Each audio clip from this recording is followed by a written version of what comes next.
Okay, we have two decks for our time. We have the Rider-Waite on the right and the Thoth on the left. And I want to talk about them really briefly before I close. So the Rider-Waite, and one interesting point, as you will see, both of these decks are the product of an occult author male and a practicing occultist artist who's female. So both of them that are named after their males, in many ways after their male after the male authors that like kind of figured out the system. I would argue that the Thoth deck, particularly the one I like, is probably more influential to me based on the paintings of Lady Frida Harris. All right, so anyway, the Rider-Waite deck was written by a mystic named A.E. Waite, and it was illustrated by Pamela Colman Smith. Pamela Colman Smith, I would argue, is more important than A.E. Waite. Both were members of an organization called the Golden Dawn, which was an initiatory group of occult hermeticists that kind of come out of Eliphas Levi. Systems of initiation that you go through and learn progressive mysteries and trials and get progressive training through the way to fully realize yourself using occult technologies. Now, the deck, in fact, is published by the Rider Company. So it's the Rider-Waite deck, the Rider Company's deck, authored by Waite. Now, as I said, the Golden Dawn was using initiatory ritual and occult sciences such as alchemy, hermeticism, tarot, scrying, and astrology to realize the perfected self and bring about a change to the world in which there is more light in the world, that the world is more perfect, all of which is guided by either a secret group called the Secret Chiefs that are actually real beings or disembodied beings that are guiding the occult revelations of secrets to a greater understanding of the world. Waite wrote a pictorial guide to the tarot that is still published today as a pamphlet with all of the decks that explains sort of the basic symbolism and the use for divination. Now, he and Coleman removed the overtly Catholic Church imagery, making it more universal, but also coding into the images much more intricate levels of meaning and expanding it, especially expanding it according to the Kabbalah. This was originally published from 1910 to 1939. Then it was revived and widely published in the 1970s after it went into public domain in the 1960s. This is the one you see all the time, the one you see in TV, the one that you encounter. Generally, if you meet somebody who's reading tarot, they're reading this one. This is the tarot that your aunt has. This is the tarot that you'll find in the bookstore. Now, the Thoth is a little bit different, but I did want to, one final thing I wanted to notice is that Thoth and the Rider-Waite and tarot in general gets big in the late 60s when you have the counterculture.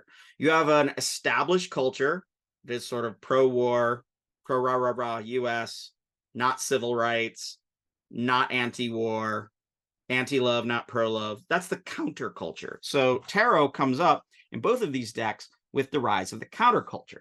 So between 1938 and 1943, the Thoth deck was created. Aleister Crowley, who was the occultist, consulted with an artist named Lady Frida Harris, peace be upon her, to develop the symbols and images in the Thoth tarot. Crowley had a falling out with the Golden Dawn originally and started doing his own thing. Now, he loved bad press, Crowley did, throughout his life. So when he was called the most wicked man in the world, he leaned into it. That might have hurt his legacy a bit.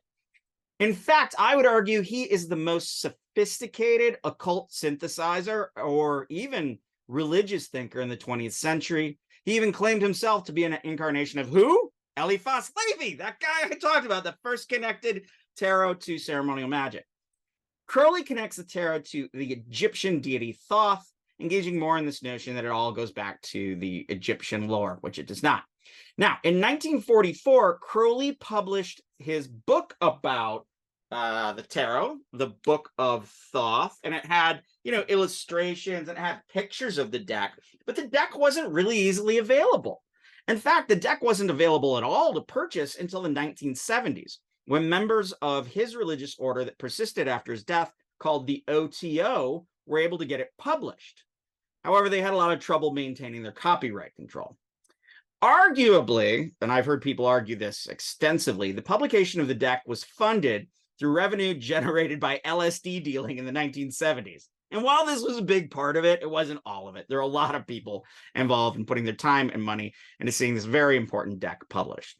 The Thoth deck by far is the most visually striking, grander than any of the new or beautiful tarot art interpretations.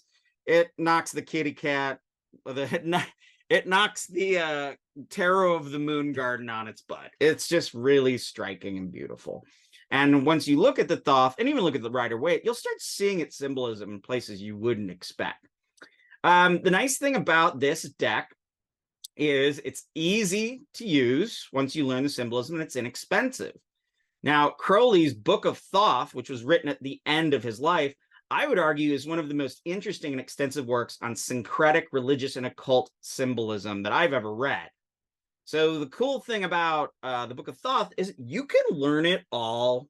You can learn it all. I mean, there's Greek stuff. There's actually Sanskrit stuff. Some of it's right, some of it's wrong.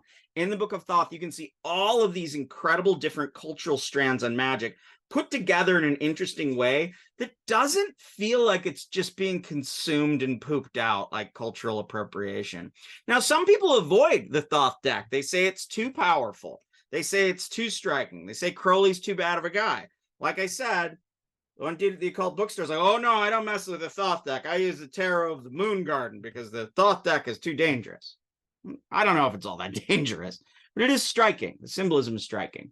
The cool thing about the Thoth deck is it pulls together so much. You can learn a lot of things by studying the deck. Now, in this way, this trifling card game from Italy and France that, you know, got shipped in from a different card game from the Arabic people before the Europeans encountered it, has become a powerful occult technology. I know one occultist argued, who was it? I can't remember right now. It might have been Israel Regardi, argued that a prisoner who was locked away in isolation could, with just the tarot to study in the years of isolation, attain universal knowledge. That's a pretty exciting claim, that through just the tarot, you could learn all the secrets, that all the wisdoms of the universe is just in these X many cards.